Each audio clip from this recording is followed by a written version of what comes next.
전도나 또 선교든지 나를 위해서 하게 되면 그것이 되어진다 할지라도 그것은 실패입니다. 내가 저 사람한테 복음을 전하는데 저 사람이 우리에게 올 것 같다 이래서 한다면 그것은 올바른 전도가 아니에요. 이유 없이 복음을 줄 수가 있어야 됩니다. 사람들은 거의 다 이유를 가지고 하거든요.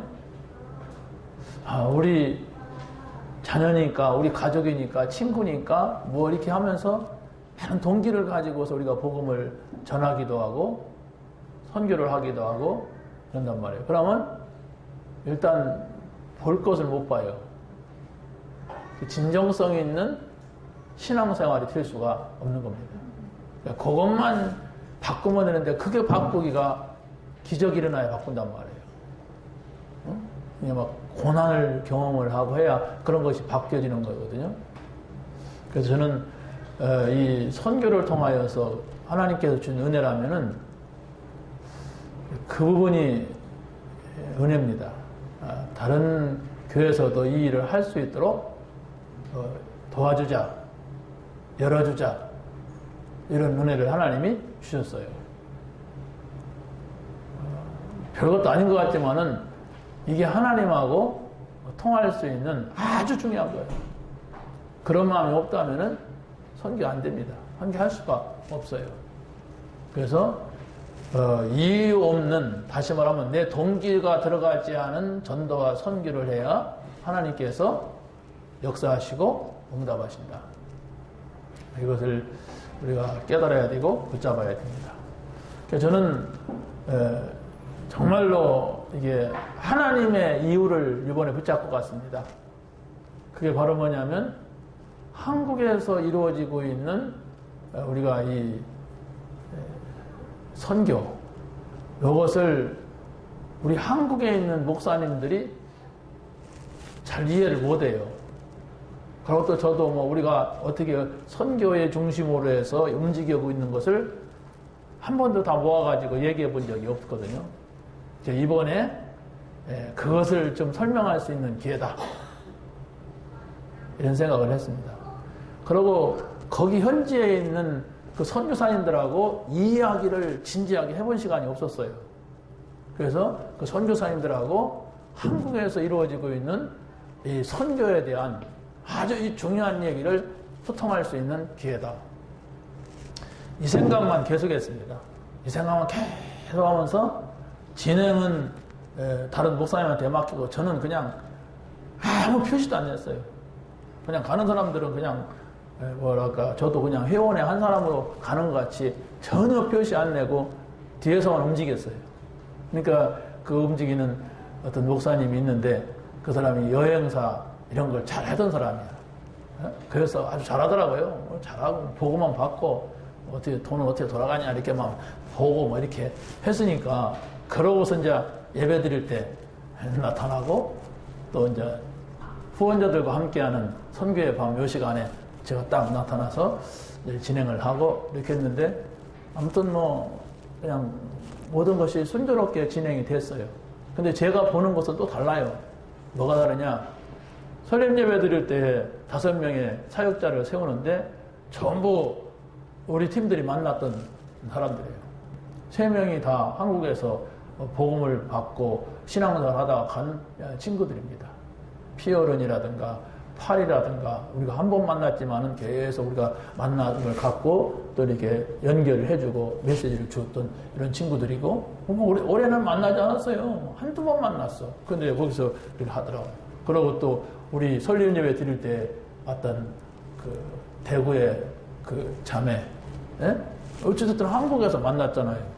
그래서 우리 선교사한테 연결이 됐단 말이에요. 진분튼 뭐 그랬단 말이에요. 그리고 2명은 그 호텔의 몰이라고 하는 몰인가 볼인가 아무튼 그 친구가 부인이 미용사거든. 그 우리 미용 캠프 때 그 부인 만났거든. 근데 그 친구가 거기 부부가 와가지고 이렇게 임명 받더라고요. 또 하나는 누구냐? 기억이 안 나네. 아무튼 2명 다, 2명은 한 명은 우리 미용 캠프 때 우리 툭툭이 기사가 아주 복음을 잘 들었어요. 그래서 그 친구도 이번에 끊어진 줄 알았어요. 왜냐면 우리가 계속 못 만났으니까. 근데 거기 와서 있더라고요. 그래서 임명을 받고 이랬습니다. 그래서 뭐 그런 부분들을 이렇게 막 드러내기가 좀 못해서 말은 안 했지만은 제 마음은 다르죠. 우리가 지속적으로 이렇게 사역한 속에서 이루어졌기 때문에. 그래서 우리가 막 시간을 많이 보냈다고 되는 것도 아니고 한두 번 만남 속에서 정말 하나님께서 구원받을 자, 또 하나님의 복음 때문에 쓰임받을 자는 이렇게 지속해서 연결이 되고 있다는 거, 이걸 봤어요. 그리고 큰 그림을 그렸다면은 캄보디아에 있는 한국으로 오고자 한국어를 배우고 있는 사람들, 선교사들을 통하여서 다 찾아낼 겁니다. 그래서 그 일을 해준다면 우리는 그 사람이 어느 교단이든지 틀린 교단이 아니라면 무조건 지원할 거예요. 제 마음이 그렇습니다. 이건 무슨 캄보디아 선교위원장이다 아니다 그걸 떠나서 할 거예요. 위원장이면 어떻고 아니면 어떻습니까? 그 일을 할 겁니다. 그래야 전체가 보여요. 그걸 못 보면은 안 되게 되어 있어요. 그러면 여기 왔을 때는 또 우리 교회다, 우리 노예다, 우리 캄보디아 선교 상관없이 연결해 줄 거예요. 왜? 부산으로 가고 대구로도 가고 저 광주로도 가고 어디로 간단 말이에요. 그러면 거기에 내가 아는 사람이 있다면 몰라도 모르는 사람이 있으면 또 모르는 데로 연결해서 해야지. 그냥 버려두는 것보다 낫잖아요. 이렇게 우리가 큰 눈을 가지고 이 사역을 한다면은 우리나라 전체에서 선교할 수 있도록 돕는 것이고 캄보디아 전체에 뭡니까? 이 복음 가진 자가 흩어져 갈 거 아닙니까? 어디로 갈지 몰라요. 어디로 갈지 모르는데 그들이 가잖아요. 그 간다면 또 거기에 그들이 갈 수 있는 교회가 있고 현지인 목회자가 또 있더라고요. 그 현지인 목회자들이 연결이 된단 말이에요. 그래서 깜퐁스프라고 하는 곳에 누가 있냐면 우리 안산에서 간 피어른이라고 하는 애가 거기 출신이야. 그래서 우리 선교사가 가서 거기에 시골 목회자를 만났고 거기를 도와주기로 하고 또 거기를 왔다 갔다 해. 그리고 거기를 가려다가 이제 버스가 수렁에 빠져가지고 못 가고 왔는데 거기에서 또 여기 우리 교회 왔던 황찬수 선교사가 거기서 또 사역을 하고 있고 또 저 바탄방에 있는 강은규 선교사가 거기에 커피 농장을 만들어서 하고 있고 거기 가면 세 군데가 이제 우리가 볼 수 있는 곳인데 이번에 못 갔어요. 못 가봤는데 다음에는 이제 거기 가서 한번 쭉 물어보려고 이렇게 합니다. 그래서 어찌됐든 간에 막 여기저기 캄보디아 전 지역으로 한국에 왔던 근로자들이라든가 유학생들이 흩어져요. 그리고 이제 우리 정영 목사님하고 이번에 같이 가려고 했는데 내가 이분을 모시고 가면은 안 될 것 같아요. 우리 팀 목사님들을 내가 모셔야 되고 그래서 이분과 연결된 사람들을 만나려고 했는데 만날 수가 없을 것 같아요. 그래서 다음에 갑시다. 여권까지 냈는데 여권 내라고 해서 여권까지 냈는데 연결을 못했어요. 같이 못 갔어요. 그래서 다음에 가기로 했습니다. 굉장히 아주 중요한 충남대학교나 카이스트에 중요한 사람들이 지금까지 쫙 연결됐고 자기네 교회도 왔고 보고 만났고 하던 사람들이 있어요. 이분한테. 그러면 이렇게 작은 심부름만 해줘도 하나님께서 원하시는 전도와 선교가 돼요. 이걸 보고 가야 돼요. 여러분들이 그걸 보면서 이 사람을 도와준다면 아주 중요한 걸 봅니다. 근데 아무것도 안 보이고 내가 이 사람만 쳐다본다면 그건 선교가 될 수가 없어요. 구제지. 우리는 지금 큰 선교의 흐름을 봐야 돼요. 복음의 흐름도 보면서 전도의 흐름도 보면서 선교의 큰 흐름을 봐야 되는데 전혀 그걸 못 보고 있다. 복음 모르는 사람이에요. 안 보이게 돼 있습니다. 이거. 나 어떻게 살아볼까? 나 잘 살면 된다. 우리 집 평안하면 되고 나 돈 벌면 된다. 불신자입니다. 신앙 복음이 없으면 그렇게 돼요. 여러분이 정확한 복음을 가지고 이 복음 받지 아니하면 지옥 가요.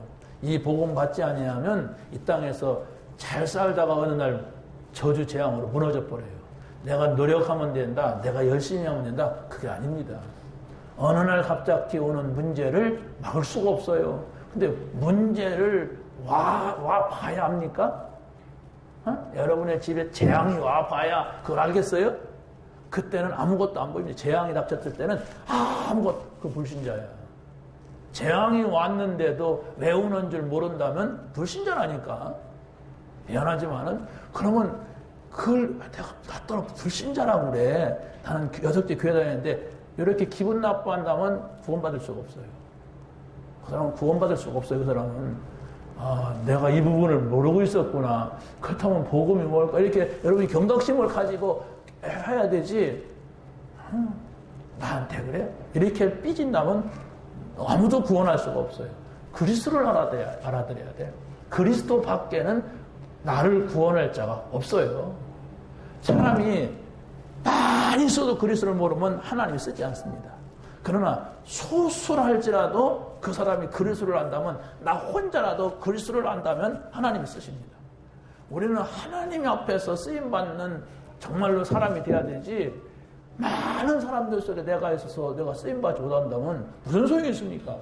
분명히 그날은 오는데, 그날이 어느 날입니까? 재림하시는 날 오잖아요.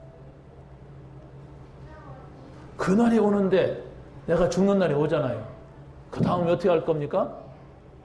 예수님 재림하시면 여러분 어떻게 할 거예요? 당당히 나갈 수 있습니까? 여러분 죽음 앞에 왔어요. 그럼 하나님 앞에 당당히 갈 수 있습니까? 전혀 복음도 모르고 선도와 선교는 전혀 모르고 살았다면 어떻게 갑니까? 그 자체가 지금 아닌데 이걸 여러분들이 찾아내야 돼요. 분명히 하나님이 역사하시게 됐어요.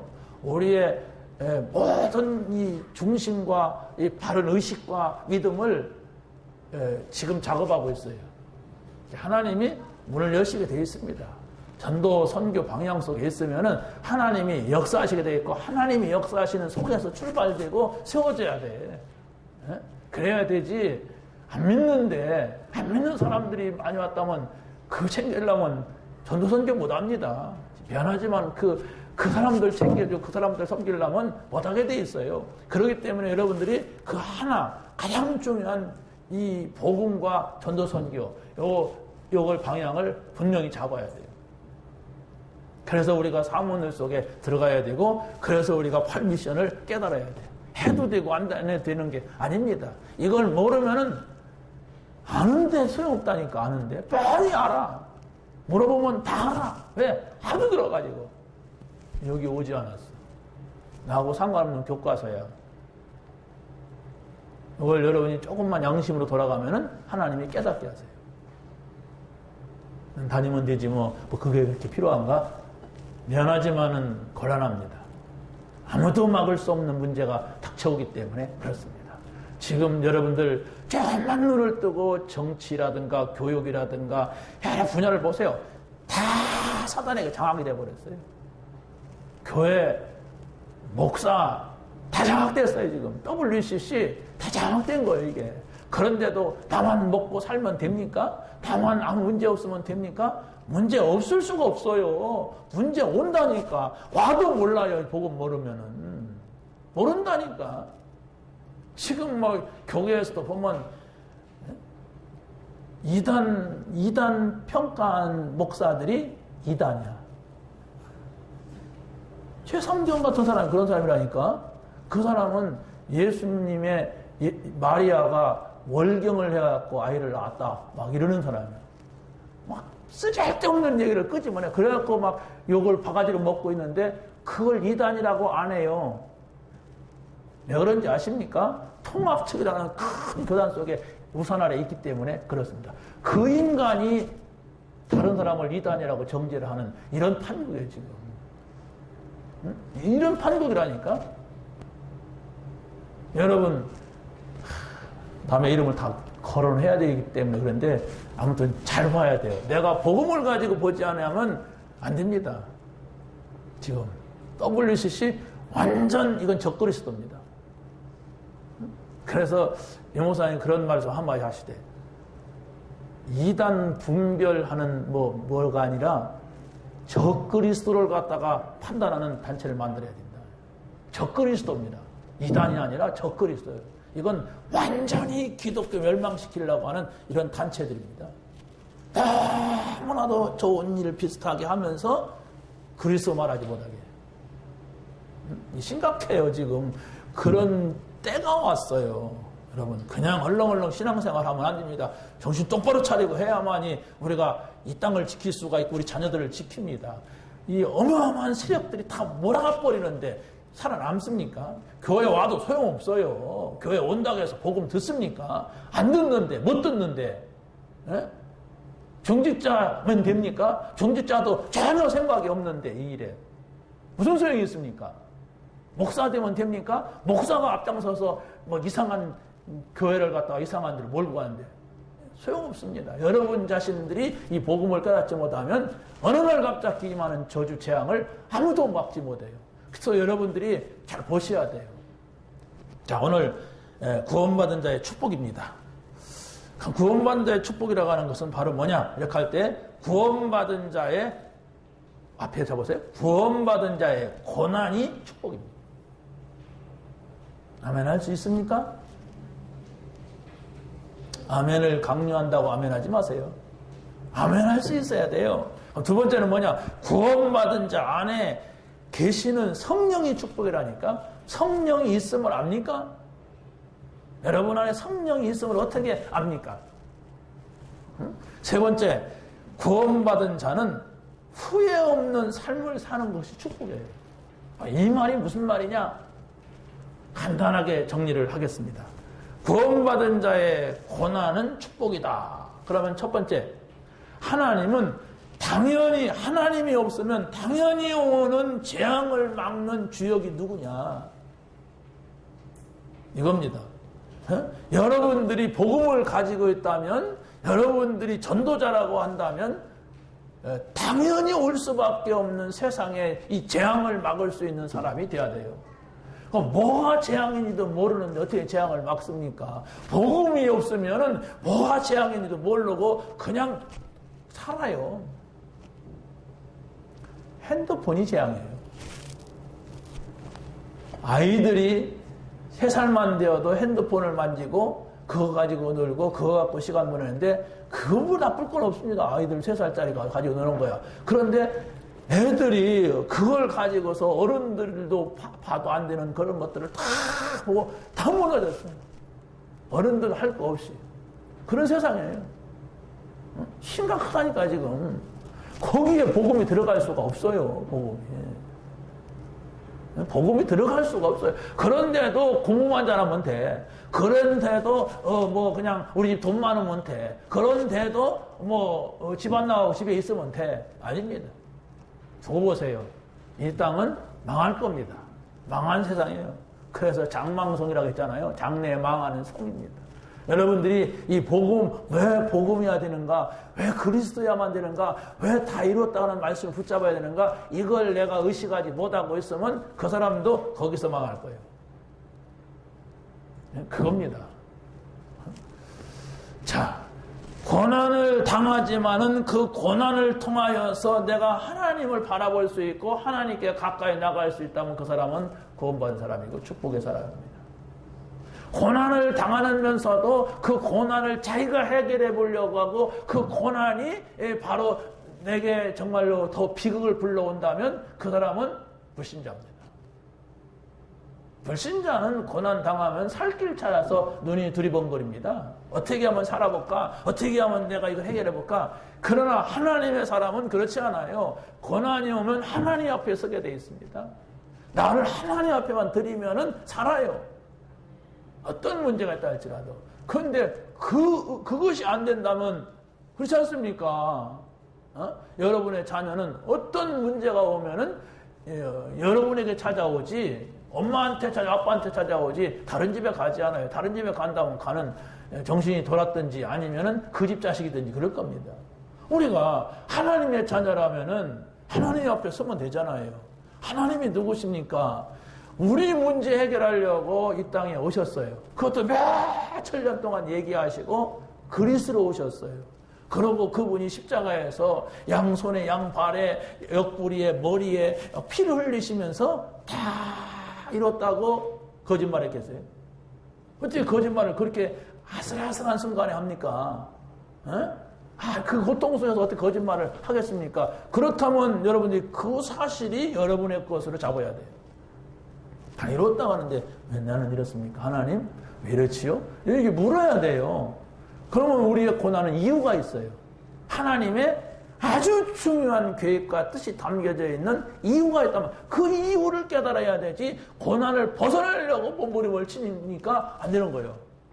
고난을 벗어나려고 하지 마세요. 그 고난 속에 내가 구원받은 것이 맞다면 이게 저주당하는 것이 아니고 재앙당하는 것이 아니고 이건 분명히 내가 구원받았는데 고난이 있다. 이게 무슨 뜻일까? 이걸 조금만 생각한다면 거기에는 우리가 상상할 수 없는 하나님의 축복과 은혜가 있어요.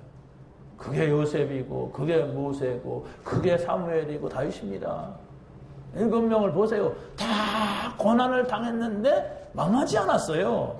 왜 그렇습니까? 이들이 하나님과 함께하는 이 비밀 속으로 깊이 들어갔던 거예요. 우리가 그렇습니다. 우리가 세상에 나가면은 고난 당할 수 있습니다. 어려움이 있을 수가 있습니다. 구원 받았습니다. 복음이 있습니다. 전도자입니다. 그럼에도 어려움이 있습니다. 고난 당할 수 있지만은 흔들리지 않는 사람은 누구냐? 예수가 그리스도라는 사실을 깨달았고 하나님은 이를 통하여서 하나님의 큰 뜻을 이룬다고 하는 사실을 본 사람입니다. 내 요셉이 사람인데 흔들리지 않았습니까? 요셉도 사람인데 어째서 노래를 팔리고 감옥 가는데도 괜찮았습니까? 괜찮은 정도가 아니에요. 거기에서 응답받았어요. 나중에는 감당할 수 없는 하나님의 은혜가 왔다니까? 어떻게 그 사람이 총리가 됩니까? 어떻게 40년 동안 버렸던 모세가 이스라엘 백성의 지도자가 됩니까? 어떻게 양치던 사람이 갑자기 왕이 됩니까? 상상할 수 없는 일인데 그게 나하고 상관이 없단 말이에요, 지금. 그게 바로 나하고 상관없으니까 고난당하면 고난 속에 빠져갖고 망해버리는 거예요. 왜 그렇습니까? 복음 없으면 그래요. 만약에 복음 없는데 구덩이에 빠졌고 형들한테 노예로 인신매매 당했고 누명 쓰고 감옥 가고 그랬으면 그렇게 안 해도 자살하는데 그건 자살 몇 번 감입니다. 몇 번 자살하고 또 자살했을 거예요. 그러나 그렇지 않았어요. 그걸 여러분들이 수십 번 들어도 내 것으로 만들지 않는 것은 내 힘이 아니라 하나님 요셉은 이랬는데 왜 나는 이 문제 그 몇십 배, 몇백 배의 작은 문제도 이렇게 고민에 빠져야 되고 내가 힘이 빠져야 되고 눌려야 되고 왜 이렇습니까? 하나 이렇게 정직한 질문을 한 번만 해봐도 하나님이 응답하시거든요. 그런데 그 질문 안 하고 그냥 자기 생각 속에서 고민하는 거예요. 어떡하지? 이렇게 하면 될 거야? 저렇게 하면 될 거야? 아마 내가 이렇게 하면 되지? 해봐요. 계속 하면은 나중에는 쓰러집니다. 그건 아무도 못 도와줘요. 아무도 못 도와줍니다. 빨리 하나님 앞에 질문해보세요. 다 여러분의 노력으로 살려고 하고 하는 사람들 정말 하나님 앞에 질문해보세요. 두 번째입니다. 하나님은 흑암 경지에 빠진 자를 주역이 되시기를 원합니다. 흑암 경지에 빠진 자를 건져내는 주역. 모든 사람들이 신자, 분실자 할 것 없이 돈의 우상에 잡혀 있어요. 이게 문제입니다. 돈이 큰 겁니다. 돈 때문에 사람 죽이고 돈 때문에 형제간이 싸우고 돈 때문에 가정이 파괴되고 이렇습니다. 그럼 이 돈의 우상이라고 하는 것은 과연 뭐냐? 또 흑암 경제라고 하는 게 뭔가를 여러분이 잘 이해를 해야 돼요. 흑암 경제는 불신자의 경제입니다. 그렇죠? 네, 불신자는 하나님을 위해서 전혀 쓸 수가 없어요. 안 믿는데 그 사람이 교회 와서 헌금도 안 하는데 그 사람이 하는 구제는 뭡니까? 복음 경제가 될 수가 없어요. 그 사람이 선행을 해도 그건 복음 경제가 될 수가 없어요. 그러면 그 사람들은 그렇다고 하고 우리는 여기서 예배하면서 메시지를 들으니까 나는 흑암 경제에 빠지지 않았는가 하면 생각을 해봐요. 아니 내가 만약에 신앙인인데 흑암 경제에 빠졌다면 그 돈 버는 자체가 멸망길이거든. 안 그렇습니까? 내가 흑암 경제에 잡혀 있어. 다시 말하면 돈이 우상이야. 돈이면 전부야. 그러니까 하나님 앞에 헌금을 할 수가 없어. 어떻게 되겠어요? 자꾸 저주를 붙잡고 들어간다면 어떻게 되겠어요? 반드시 시간표가 와요. 그런데 시간표가 왔는데 거기다 대고 하나님은 왜 이러냐? 내가 교회 열심히 해. 이건 불신자의 한동안은 우상 숭배하는 자의 말입니다. 정확하게 보셔야 돼요. 내가 지금 흑암 경제에 빠지지 않았는가? 그러면 반드시 그 경제는 문제가 오게 돼 있어요. 경제에 만약에 문제가 안 온다면 그 사람의 영적인 상태는 다 무너져 버리게 돼 있어요. 응? 왜? 여러분들이 흑암 경제냐 복음 경제냐 정말로 세상 기업이냐 선교 기업이냐 하는 것은 지금이에요. 지금 무슨 뭐 사업 하나를 열어가지고 그 돈은 다 뭐 하나님 앞에 드리고 그게 아니라니까. 지금 여러분들이 경제 활동을 하고 있는데 기업 활동을 하고 있는데 여기에서 일단은 하나님의 것은 하나님 앞에 드릴 수 있어야 그게 복음 경제예요. 자꾸 속이거나 아니면 자꾸 그냥 안 드리거나 그러면 흑암 경제입니다. 그럼 뭐 했습니까? 하나님의 것을 안 드리면 어디에 써요? 한번 생각을 해보세요. 응? 그게 흑암 경제야. 하나님 앞에 드릴 수 없다면 그 흑암 경제 아니에요? 자기는 잘 먹고 살면서 안 드린다면? 그러면 흑암 경제는 문제가 온다니까? 흑암이 온다니까? 그러니까 돈 벌어 저주받는다니까? 그러면 안 되잖아요. 돈 벌어 잘 써갖고 잘 살고 우리가 좋은 일도 하고 일하다 가야지. 그걸 여러분이 한번 꼭 찾아내시기 바랍니다. 자, 그러면 하나님께서는 흑암 문화를 바꾸는 주역이 되기를 원합니다. 흑암 문화가 있다니까. 그런데 이 흑암 문화를 바꿀 수 있는 길이 세상에는 없어요. 왜? 흑암이라고 하는 것은 이 흑암 세력이 있단 말이에요. 그게 사단입니다. 사단이 지금 역사에서 신자 불신자 할 것 없이 흑암 속으로 끌고 가려고 문화를 만들어 놓은 거예요. 그러면 우리가 쉽게 찾아요. 흑암 문화를. 불신자들이 만들어 놓은 모든 문화는 다 흑암 문화예요. 여러분, 우리나라에 도시가 형성이 되면, 다시 말하면 아파트 단지가 서거나 대학이 생기게 되면 거기에 반드시 활락가가 생겨요. 그러면 거기 가서 밥도 먹고 거기 가서 커피도 마시고 그게 흑암 문화 속에 나도 모르게 들어가서 내가 안 죽고 나와서 그렇지 거기서 나도 모르게 들어가 있는 거예요. 여러분 새벽에 한번 여기 송천동만 지나가 봐도 무시무시할 정도로 막 그냥 뭐 삐라가 쫙 뭐 선전하는 거 있지 않습니까? 쫙 깔려있고 막 보통 밥거리가 아니에요. 응? 그러면 거기에서 나오는 사람들 비틀, 배틀, 막 여자, 남자 막 이만큼 먹고 막 왔다 갔다 합니다. 뭐 그럴 수 있겠죠. 먹는 거 먹겠지. 그런데 그 사람들의 그 삶이 어떻게 되겠어요? 앞으로 가정이 새벽까지 그러고 있었다면 그 어떻게 되겠어요? 야, 그 뒷배경을 보는 거예요. 흑암을 합니다. 이런 속에 우리 자녀들이 들어가야 돼요. 거기만 다 피해갖고 다닐 수가 없어요. 그렇다면 이 복음이 아니고 전도와 선교라고 하는 우리의 큰 일을 잡지 않으면 할 수가 없는 겁니다. 복음은 구원입니다. 전도와 선교라고 하는 것은 내가 이 땅에서 살아있는 날 동안에는 반드시 해야 될 방향입니다. 일입니다. 여러분이 전도와 선교를 어떻게 하고 있습니까? 나는 전혀 할 수가 없다. 내가 복음 받았는가 찾아보세요. 다시 시작해야 된다니까. 기도 안 될 겁니다. 예배조차도 안 될 거예요. 와서 예배 드리고 가지만 안 될 겁니다. 찾아내세요. 왜 그렇습니까? 사단이 철저하게 모르게 하고 있습니다, 지금. 그렇게 복음만 하는데 복음이 내 마음속에 오지 않아. 전도와 선교 얘기하는데 전혀 내 마음속에 이르지 않은 그 말이 무슨 소용이 있겠어요? 여러분이 가문이 좋으니까 구원받을 것 같습니까? 아브라함 가문입니까? 이삭 가문입니까? 야곱 가문입니까? 구원받을 수가 없어요. 여러분이 구원을 논해야 돼. 누가 구원받느냐? 예수가 그리스도라는 사실이 믿어져야 된다니까? 예수님이 다 이루었다고 하는 사실이 믿어져야 돼. 하나님의 나라가 뭐냐? 내가 지금 어느 나라에 살고 있느냐? 이게 믿어져야 돼요.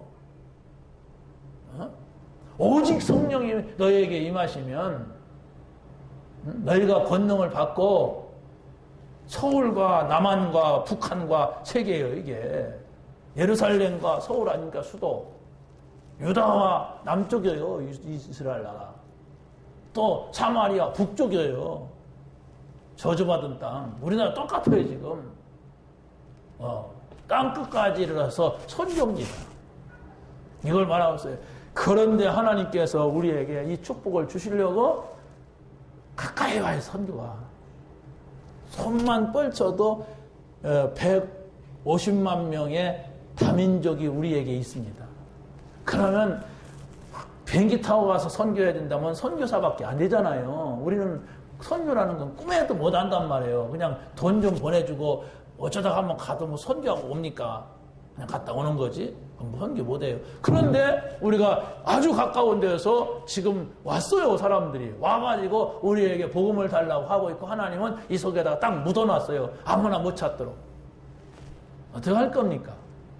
여기에 여러분의 모든 것이 있습니다. 그걸 여러분이 생각하시고 준비하세요. 그렇게 세상 길게 가지 않아요. 응? 여러분 그냥 몇백 년 살 것 같죠? 천만의 말씀입니다. 응? 금방금방 지나가요. 엊그제 진달래 폈는데 크리스마스 다가옵니다. 이제 진짜 엊그제 진달래 폈는데 엊그제 그랬어요. 그냥 나가 웃음 떨어집니다. 이렇게 세월 가는데 대책 없습니다. 얼굴 이제 막 주름 생기고 쭈글쭈글 흰머리 나고 이제 감당 못합니다. 다들 지금 막 큰일 날 건데 지금 깜짝 염색이 나와가지고 그냥 딱 포장됐지. 다 속이 허연해요. 막. 어쩔 수 없어요. 그 앞에 서야 돼요. 하나님 오라 하실 때 가야 된다니까. 아무리 막 그냥 막 건강한 약을 먹고 별걸 다 치라고 해도 소용없어요. 우리 인간은 다 지나가는 겁니다. 근데 그 지나감 속에서 하나님 앞에 설 수 있는 사람이냐, 아니면 설 수 없느냐. 그럼 뭡니까? 전도와 선교라니까. 그걸 중심에 담으란 말이야. 그게 담겨져야 여러분의 삶이 성공이고 여러분의 삶에 축복이 된다. 그게 없다. 전도와 선교에 관심 없고 나는 도저히 안 된다. 찾아내세요. 그건 교회를 부흥시키자, 그것도 아닙니다. 교회는 부흥되겠지. 예? 부흥되는 걸 우리가 뭐 억지로 안 되게 할 필요는 없잖아요. 그러나 그 이전에 우리 중심 속에 진짜 받은 게 맞다면, 복음 가진 게 맞다면은 전도와 선교라고 하는 것을 깨달아야 된단 말이에요. 그게 없다면 그 복음 받은 거 아닙니다. 전도, 선교, 이걸 모른다면 그 사람은 복음 받았어도 세상 사람들과 같은 전처를 받고 가게 되었어요. 신자는 그런 게 아니에요. 어마어마한 하나님의 축복이 있는데 하나님이 와 계셔요. 여러분 안에 하나님이 와 계신데 뭐가 겁납니까? 하나님이 함께 하는데 뭐가 두려워요? 근데 그걸 모르고 두려워하고 그걸 모르고 딴짓하면은 곤란한 겁니다. 곤란한 거예요. 아니, 여러분의 집에 부모님만 오셔도 우리가 좀 자세도 갖고 뭐 의식하잖아요. 어머니가 왔던 아버지가 왔던 말 그냥 아무렇게 하고 막 그냥 팬티만 입고 돌아다니고 그럽니까? 옷도 좀 잘 입고 말이죠. 손님이 왔으면 그러지. 예? 그럼 하나님이 오셨다면은 조금 의식해야 할 거 아니야. 그 사는 게 말하는 게 그냥 완전히 불신자같이 말한다면 어찌 그 사람이 하나님을 모셨다고 말할 수가 있겠습니까? 아니 조금이라도 의식이 돼야 할 거 아니야. 아이고 내가 예수 믿는데 이러면 안 되지. 뭐 이런 건 돼야 할 거 아니야. 그런 정도가 아니라 우리는 역사적 사명을 띠고 이 전도와 선교라고 하는 곳에 나를 드릴 수가 있어야 돼. 이걸 드릴 수가 있어야 돼. 그렇지 않으면 가짜예요. 교회도 전도, 선교를 잃어버린다면 가짜예요. 우리 교회가 가짜였어요, 그동안. 왜? 선교 안 했어요. 할 마음도 없었어요. 외국에 강의하러 갔지만 저는 뭐 그냥 선교하는 마음이 아니라 그냥 가니까 했어요. 안 가니까 이상하더라고. 할 말도 없고, 만나면. 예? 근데 갔다 오니까 할 말 있잖아. 어느 나라 저. 막 그랬어요. 그래서 내가 조금 진정성 있는 작업 가운데 선교를 깨달아보지 않아요. 그게 하나님 마음에 들었나 봐. 그때부터 하나님께서 보여주고 깨닫게 하시고 열어주시고 하는 걸 봤어요. 응? 그래서 그 속에 상우놀이 들어왔고 그 속에 저 썸남등이 왔고 막 그랬어요. 응? 그 속에서 이루어진 일들이야. 근데 단순하게 캄보디아 사람 하나 와서 앉았거나 못 봐서 그래. 저 사람은 우리가 선교의 문을 연 증인이야. 그렇지 않습니까? 증인이야, 저 사람이. 한 번도 얘기 안 해봤죠? 한 번도 얘기 안 해본 사람도 있을 거야. 좀 데려다 놓고 밥도 사주고 좀 같이 얘기 좀 해보게 해요. 이 사람이 캄보디아 왔는데 나중에 돌아가면은 우리 교회에서 있었던 집사다. 집사인지도 모르지? 어떤 사람이 언제 집사 됐어? 썸남 집사요? 막 이러더라고. 아니, 교인이 얼마나 된다고 그렇게 답답하고 몰라요. 답답하잖아. 좀 우리 중직자들은 좀 이렇게 좀 불러다가 같이 얘기도 좀 하고 그래요. 여러분의 집이 어떤지. 그러면 저 사람은 한국 갔는데 저 어느 장로님 집은 어떻고 이런 분이 이렇게 기억하고 가야잖아. 저 친구가 가서 이제 그 사는 자체가 우리가 정말 기도하고 선교인데 또 너무 달라붙지 말고. 아니, 제가 말씀을 드리는 것은 밥 한 끼 먹여라 그런 얘기가 아니에요. 선교에 대해 관심이 있다면 저 사람이 증인이잖아. 일부러 우리 교회 들어오려고는 하나도 안 했어요. 그런데 저 썸남 집사는 저 교회 갈게요 해서 데려온 거예요. 다 붙여주려고 했어요. 그냥 도와주려고 했어요. 그런데 저 사람은 1년 반 동안 아무도 자기를 건들지 않대요. 교회 가자고. 15년 넘게 교회 다녔는데. 근데 알고 보니까 사장님이 예수 믿는 분인데도 자기를 한 번도 교회 가자 소리 안 하고 그 주변에 교회가 없어. 그래서 나를 만난 거예요. 절묘하게 만났어요. 그 얘기하면 오늘 메시지 못하니까. 두 번째, 구원받은 자의 안에 계시는 성령이 축복입니다. 여러분 안에 성령이 있음을 확인하세요. 말씀을 가지고 확인하세요. 기도를 가지고 확인하세요. 전도를 가지고 여러분 안에 성령이 있음을 확인하시기 바랍니다. 성령의 힘으로 세상을 살리는 것을 보아야 됩니다. 세상 살리는 것은 내 힘이 아니구나. 하나님이 성령으로 내게 역사할 때에 요셉에게 하나님의 영이 감동됐을 때에 그가 총리가 된 거예요.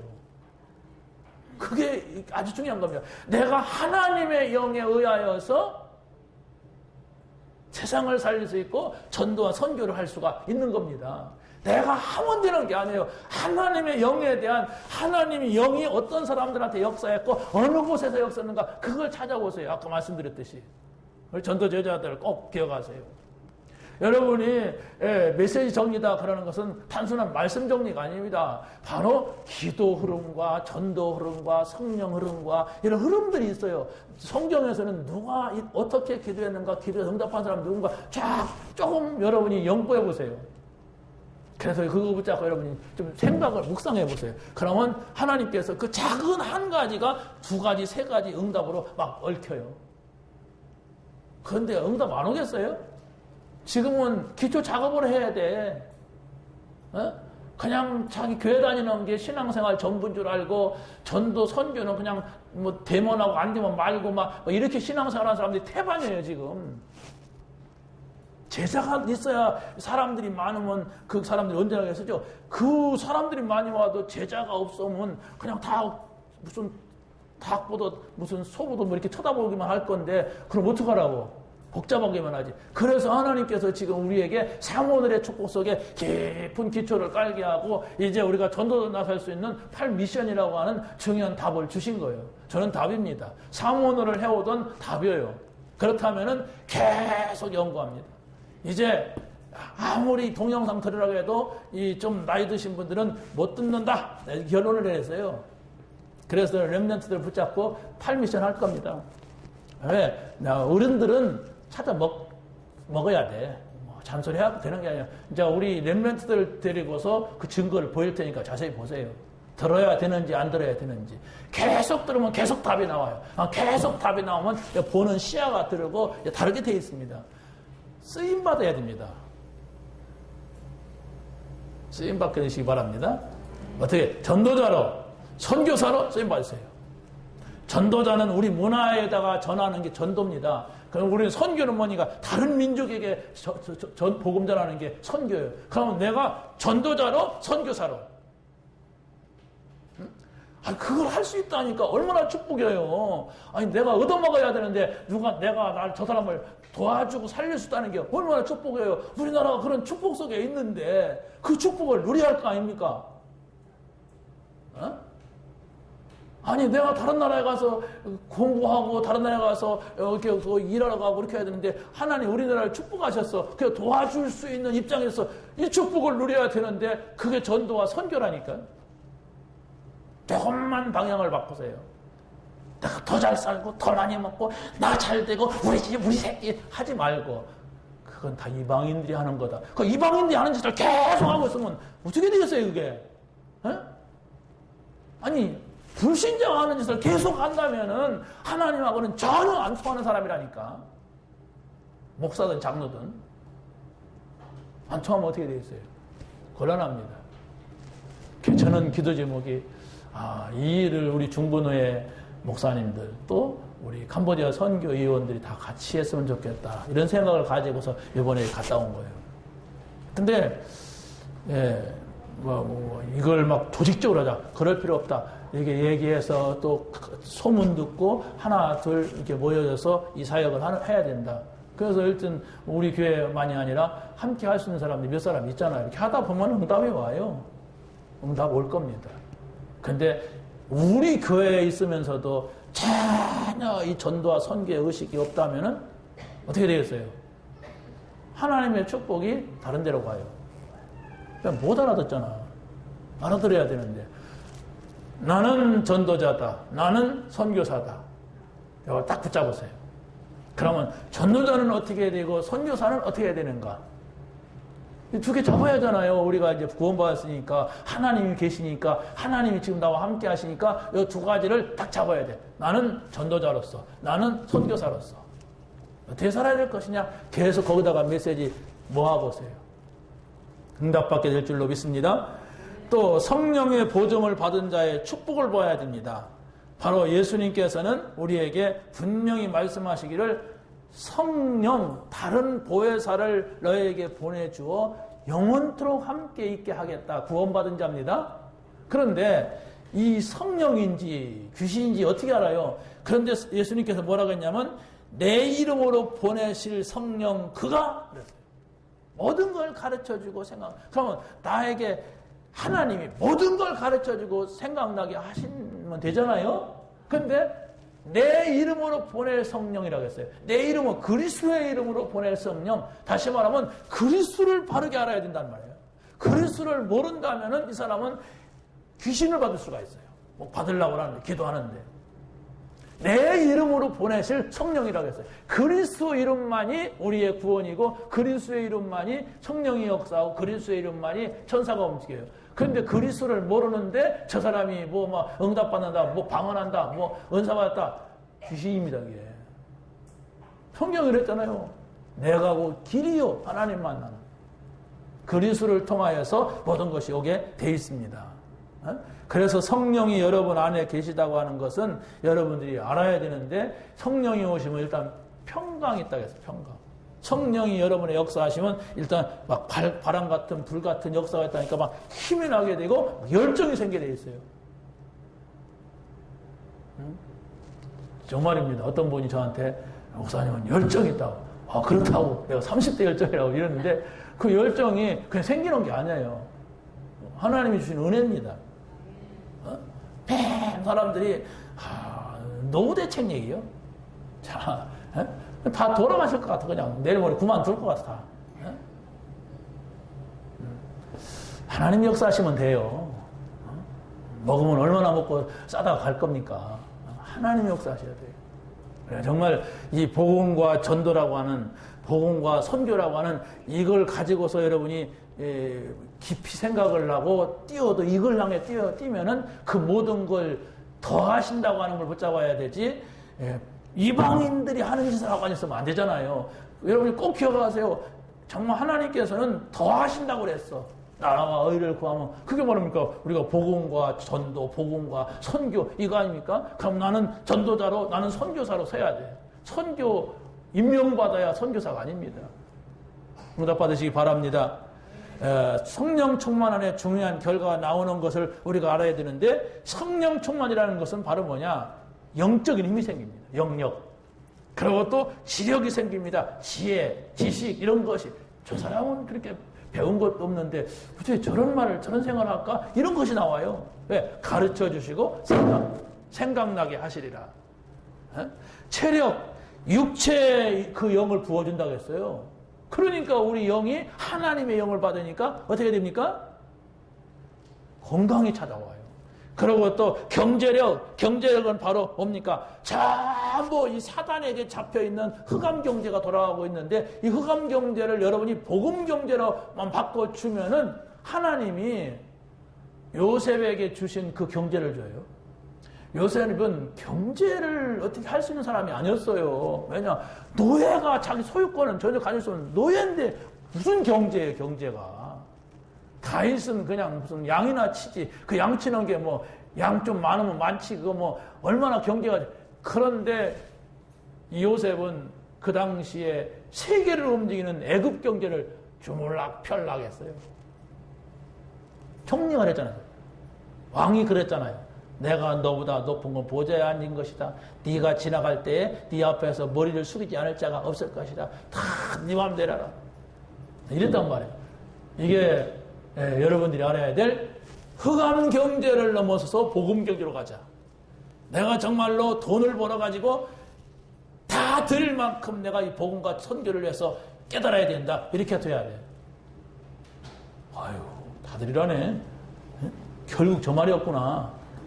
곤란한 거예요.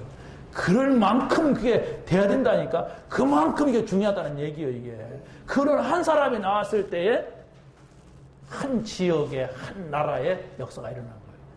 그렇잖아요. 이게 이스라엘 사람인데 애굽 가서 애굽을 뒤집어놓는 역사가 일어나잖아요. 응? 이스라엘 나라에 있으니까 다윗이 그냥 뒤집잖아요. 한 사람. 우리 렘넌트들이 그 언약을 잡으면 돼요. 나는 복음 가진 전도자다. 항상 이 말을 하면서 메시지 보세요. 나는 복음 가진 선교사다. 선교 안 나가도 괜찮아요. 여기서도 할 수 있는데, 그러면 이 전도와 선교를 내가 여사로 지나칠 수가 없어요. 전도 그러면 다 생각하고, 선교 그러면 어떻게 선교하지? 선교사는 어떻게 준비해야 되지? 선교사의 자세는 뭐지? 이렇게 생각하면 돼요. 그러면 반드시 하나님께서 그 진실된 양심에다가 응답을 주시는데, 두고 보세요. 하나님이 어떻게 하시나. 분명히 전도의 증거, 선교의 증거를 우리에게도, 우리 교회에도 주실 것입니다. 주실 거예요. 준다니까 좋잖아요. 왜? 성경이 그랬어요. 처음에는 안 그랬어요. 13살쯤 돼가지고 팔려간 사람이 나중에는 30살이 돼서 기적이 일어났다니까. 30살이 돼요. 그럼 그동안에는 어떻게 했느냐? 그동안에는 누렸어요. 많은 문제가 와도 그래야 돼요. 문제가 왔는데도 전혀 상관없이 누려야 돼. 그래야 그날이 와.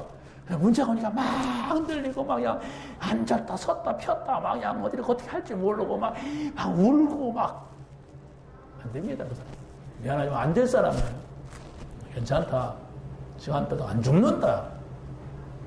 안 죽어요. 우리는 죽으면 천국 가는 거고. 그렇잖아요. 죽어도 괜찮다. 이게 나와줘야 하나님 그 사람을 쓰신다니까. 근데 그냥 죽을까 봐서, 굶어 죽을까 봐서요. 정신이 없어. 예배도 못 드려. 헌금도 못 해. 그냥 막 어떻게 하면 살아볼까. 불신자요. 불신자는 말을 듣지 마시고 나는 전도자다. 이걸 붙잡아요. 누가 불신자라고 해도 이거 바뀝니까 이게? 아니 여러분이 복음받은 전도자라면, 복음받은 선교사라면 지옥 가라 하는데 지옥 갑니까? 나들 지옥 가래. 아이고 섭섭해지니까 다 지옥 갈까봐. 불신자니까 그러더니 그 은혜 받는 거예요. 내가 복음 받아야 돼요. 내가 정말로 전도자가 되고 선교사가 되면 돼요. 아무것도 문제될 게 없어요. 마지막입니다. 건너뛰어서 보세요. 세 번째, 구원받은 자는 후회 없는 삶을 사는 것이 축복입니다. 뭐냐? 첫 번째, 후대에게 재앙을 유산으로 물려주지 않는 삶을 살아야 됩니다. 복음을 내가 모르고 있다 그러면 나도 모르게 우리 가정 가문에 있는 이 재앙과 저주를 우리 자녀들에게 고스란히 물려주고 가야 돼요. 그러나 내가 복음의 결론을 내렸다. 그럼 어떻게 됩니까? 내가 큰 재물과 재산을 못 물려준다 할지라도 이 복음을 준다는 것이 얼마나 큰 것인가. 이스라엘 백성들의 문제가 바로 뭐였느냐. 어린아이들이 먹을 젖이 없어가지고 혓바닥이 입천장에 딱 들어붙은데도 그에게 물 한 모금 줄 자가 없었어요. 그건 전문 먹었다 얘기가 아닙니다. 오늘날 청소년들이 지금 많은 타락문화, 음란문화, 또 이 뭡니까? 흑암문화에 휩쓸려 가는데도 거기다가 복음 전할 사람이 없단 말이에요. 그럼 어떻게 됩니까? 그 복음 전할 수가 없기 때문에 그 아이는 망하게 돼 있단 말이에요. 어떻게 할 겁니까? 여러분 자녀 복음 받고 있습니까 지금? 응? 여러분의 자녀가 지금 어떻게 영적 상태가 어떤지 알고 있습니까? 괜찮아요? 돈만 많이 벌으면 돼요? 그래도 그거 뭐 그런 거 상관없이 잘 살고 있다. 그렇습니까? 두고 보세요. 복음이 아니면 안 되겠구나 하는 날이 옵니다. 그때는 막 땅을 쳐야 돼. 그때 가서 막 내가 어떻게 해보려고 막 누구 찾아낸다. 막을 수가 없습니다. 이 사단의 역사이기 때문에. 에이, 복음 붙잡으세요. 내 자녀가 어떻게 지금 복음 받고 있는가. 이게 유산이고 이 재산이에요. 두 번째입니다. 하나님 앞에서 부끄럽지 않은 삶을 살아야 되는데 그게 바로 뭐냐. 모세는 노예 생활하고 있는 이스라엘 백성들의 피 언약을 가지고 그 저주장을 끊어줬어요. 그게 축복입니다. 모세가 끊었다니까. 그러면 또 보세요. 다윗은 데려와서 괴롭히는 블레셋의 이 저주를 갖다가 어떻게 합니까? 골리앗을 때려 눕히면서 끊어져 버렸어. 고질적인 이 블레셋. 여러분 가정에 고질적인 것이 있을 겁니다. 이걸 갖다가 한 방에 날릴 수 있는 것이 바로 뭐냐? 오늘 이 자리에 있는 내가 믿음을 가질 때, 내가 언약을 붙잡을 때, 내가 복음과 전도, 복음과 선교라고 하는 이것을 딱 붙잡고 하나님 옆에 설 때입니다. 너는 칼과 창을 믿고 이 자리에 왔지만 나는 만군의 여호와 이름으로 나왔다. 내가 오늘 여호와 하나님이 살아계신 것을 너희에게 보일 것이다. 이게 선교예요 지금. 여러분 자녀에게 이 언약을 전달하시기 바랍니다. 우리 집안에 이런 게 있거나 우리 가정에 이런 문제 있거나 내가 이걸 끊을 수 있는 것은 복음이다. 결론 내려져야 돼요. 끊어지겠지. 내가 믿는데 안 끊어집니다. 그게 영적인 문제 간단한 게 아니에요. 그게. 정신 차려야 됩니다. 내가 신앙생활조차도 못해요. 이걸 모르면은. 마지막입니다. 하나님이 가장 축복하시는 삶을 살아야 됩니다. 그게 바로 뭐냐. 우리 자녀들에게 이것을 각인시켜라. 그래서 막 손목에도 매라, 이마에도 붙여라, 천장에도 막 벽에도 붙이라는 얘기가 뭐냐. 각인시키라는 거야, 막. 그래, 지금은 그냥 엄마가 잔소리하는 것 같아요. 그러나 나중에는 생각 안 납니다. 다 엄마한테서 자랐고 아버지한테 자랐기 때문에 결국은 그걸 찾게 돼 있어요. 우리 어머니가 살아있을 때 이렇게 생각하잖아요. 저도 우리 어머니가 가끔 생각나요.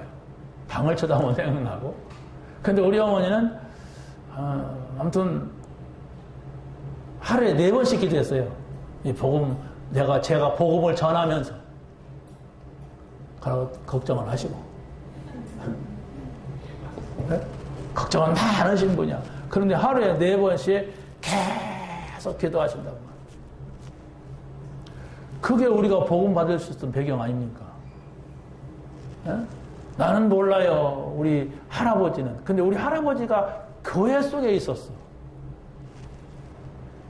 어찌됐든 이 배경이란 말이에요. 그렇다면 우리는 그런 정도가 아니라 확실한 복음을 우리 자녀들에게 심을 수 있는 게 뭐냐? 삼원을. 여러분이 삼원을 속에만 있어도 하나님께서 흘려보내는 게 있을 겁니다. 아니 밥 먹다가 수저 놓고 가신다니까 기도하러. 아이고 좀 시간 틀려도 괜찮으니까 밥 먹고 가시라고요. 아니래. 그 시간 해야 되는데. 아침 10시, 오후 2시, 저녁 8시, 또 새벽 예배 4번씩이라니까. 그 시간 지키려고 이렇게 하시더라고. 우리 애들이 그걸 봤잖아요. 그걸 봤단 말이에요. 다릅니다. 그 배경이 있습니다. 그런데 우리는 상문으로 하는 모습을 보여줘야 돼. 상문으로서 깊이 들어가서 복음을 말할 수밖에 없는 이것을 보여줘야 돼. 보여준다고 되는 게 아니잖아요. 내가 실제적으로 그 기쁨과 평안을 누리게 되면 전달되게 돼 있습니다. 사무엘이 정말로 빼앗겼던 언약궤가 돌아올 때에 어떤 결단을 내리느냐. 그동안 블레셋에게 당했던 모든 걸 끝내는 것이 우리가 정말로 미스바로 모여라. 여기에서 하나님만 섬기자. 하나님 앞에 나와라. 번제를 드리자. 여호와께 부르짖자. 기도하자. 이랬어요. 그러니까 우레가 나가지고 천둥이 나더니 그 블레셋 사람들 다 쓸어버렸어요. 지금도 그런다는 얘기가 아닙니다. 정말 우리가 영적으로 보게 되면 눈에 보이지 않는 이런 흑암 세력들이 쫙 왔는데 그게 무너지지 않아요. 그런데 우리가 언약 잡자. 오늘의 말씀. 기도하자. 오늘의 기도, 오늘의 전도. 이것만 딱 알고 조금만 묵상해도, 조금만 우리가 그 앞에 내 자신을 드려도 하나님이 역사하세요. 영답이. 정말 여러분이 한 주간 동안 아까 우리 장로님 얘기한 같이 정말 이 말씀이 내가 한 주간 동안 만나는 사람과 어떤 관계가 있는가. 정말 내게 있는 문제와 이 말씀이 어떤 관계가 조금만 자꾸 엮어보세요. 그러면 여러분의 생각이 달라질 겁니다. 아, 예배 드려야 되었구나. 아, 메시지 받아야 되겠구나. 이런 생각이 들 겁니다. 하나님의 은혜가 여러분의 길을 예수님의 이름으로 간절히 축원합니다. 하나님 감사합니다. 오늘 주신 말씀 붙잡게 하시고 응답받는 한 주간 되게 하여 주옵소서. 예수 그리스도의 이름으로 기도하옵나이다.